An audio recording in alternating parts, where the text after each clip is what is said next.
March the 27th, 1972. To Mrs. Dorothy Hallman, Chief Clerk, Texas House of Representatives, Austin, Texas. Dear Mrs. Hallman, I hereby submit my resignation as Speaker of the Texas House of Representatives of the 62nd Legislature, effective upon the election of my successor by the second call session of the 62nd Legislature. Pursuant to Rule 1, Section 10 of the Rules of the Texas House of Representatives of the 62nd Legislature of the State of Texas, I hereby appoint Representative James Slider of Morris County as the member who shall call the House to order on the first day of the second call session of the 62nd Legislature and to preside pending the election for the office of Speaker. Sincerely, Gus Mutscher. Every member of this House ought to be free to vote as he chooses on the person to preside over this body, in order to ensure that each member has that right, as free from as much pressure as possible. I think that it is advisable to have a secret ballot. It doesn't make any difference to me, since I'm not opposed as far as election is concerned this time, but I think that for the objectivity of each member of this House, that this is the way we should do it. Mr. Speaker. Mr. Graves. Mr. Speaker, would the gentleman yield to a question? Mr. Parker, you yield for a question? I yield. Gentleman yield, Mr. Graves. Mr. Parker, would you agree to a 10-minute recess so that we could read this brand new resolution you have and absorb it and see whether we can buy it or not buy it? We're doing something very, very serious here, and I don't think any member of this House wants to do anything in haste. And if we would have at least 10 minutes to absorb the complexities of what you've written, Mr. Graves, I could more adequately cast an intelligent vote. well, if 10 minutes will let you cast an intelligent vote, I certainly wouldn't oppose that. All right, Mr. I have no argument. In fact, I am in support of, and I would defend the privacy of the ballot box, the right for an individual citizen to cast a secret vote, a private vote, when he is voting on something and voting only for himself, doing what he wants to do. His vote involves only himself. And we've provided for that. Every citizen has that right. You have that right. When you're voting for a candidate for public office, when you're voting for governor, lieutenant governor, whatever it might be, you get to have the secret ballot. And we have that privilege. But members, we are not voting for ourselves now. Mr. Parker made one point that he thought was important, and that was, let's avoid the pressures of an open vote where all the people that are up here get to see what we do and we feel the pressure of it. Members, you can't defend that argument. If that's a valid argument, then why don't we have a secret ballot on redistricting bills? I'll guarantee you there's plenty of pressure there. Why don't we have a secret ballot on tax bill? Plenty of pressure there. Why don't we have a secret ballot on appropriation bill? Some of you would probably like to have that, but I don't think that you can justify it, and I don't think it'd be fair for people. Our Constitution provides for record votes, so the people we represent will know what we're doing as their representative. I personally think that what I'm going to do when we vote is the right thing to do. And I think any member of this House who also feels that way would be proud to stand and announce his vote where everyone can know. My last statement I'd like to make is that it's my opinion that every knowledgeable person in this state has a vital interest and will be directly affected by what we're going to do here in the next few minutes. And I think they have a right to know what we do. Don't let anyone say that we were afraid to let people know how we voted. Just don't let anyone say that we decided to come up here and have secrets on a matter of this importance to our people. Thank you.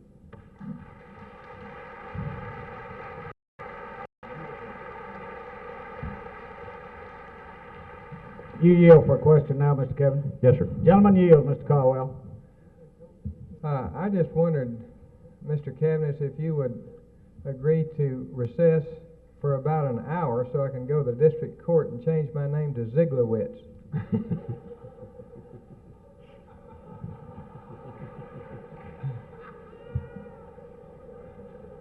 everybody laughed with Goldman. All right, the point being,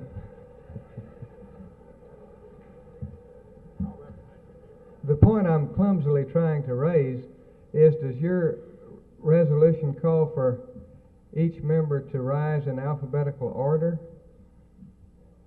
Yes. This is true, just as in any roll call action All right, that we have, Mr. Cole. Right, do you know if there is a substitute or an amendment on the speaker's desk that would, for example, you could have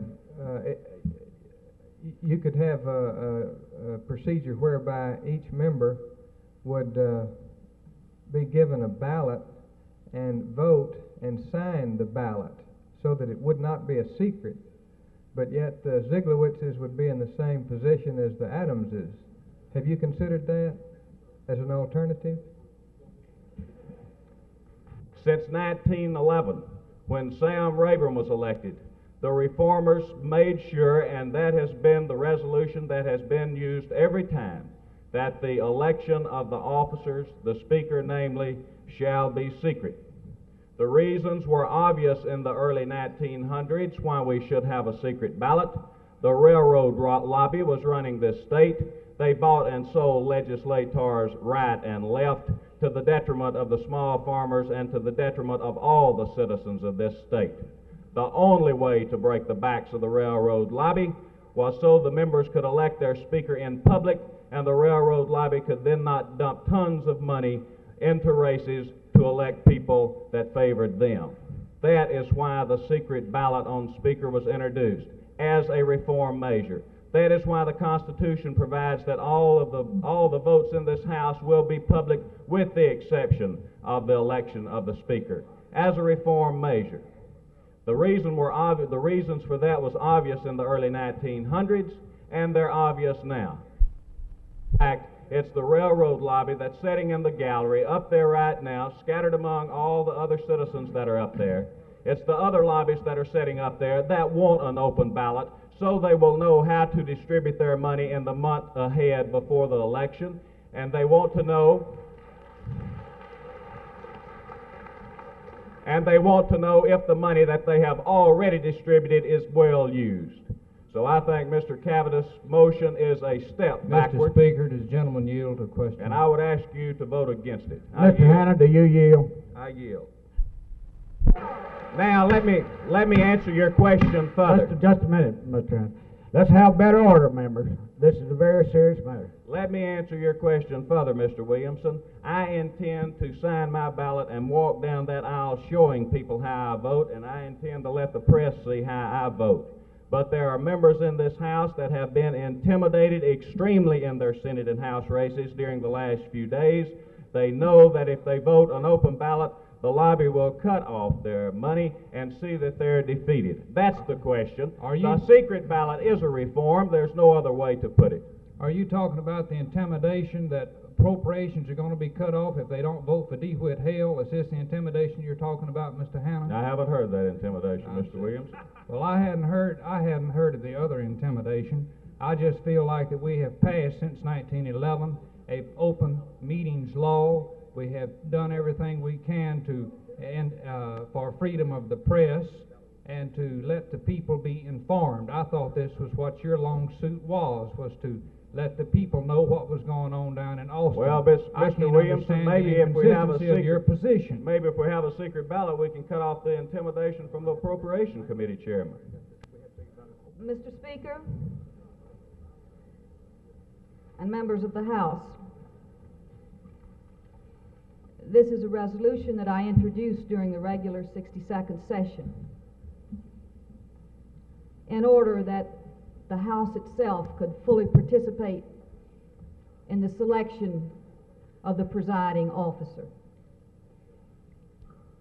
I think we have come, and it's very clear in our minds, to a real dilemma. Because what we specifically have, whatever you may call the coalitions involved, are the business lobbyists siding up on one side or the other. And that's why I put the provision in here that that nominating committee present at least 3 prospective speaker nominees for serious consideration.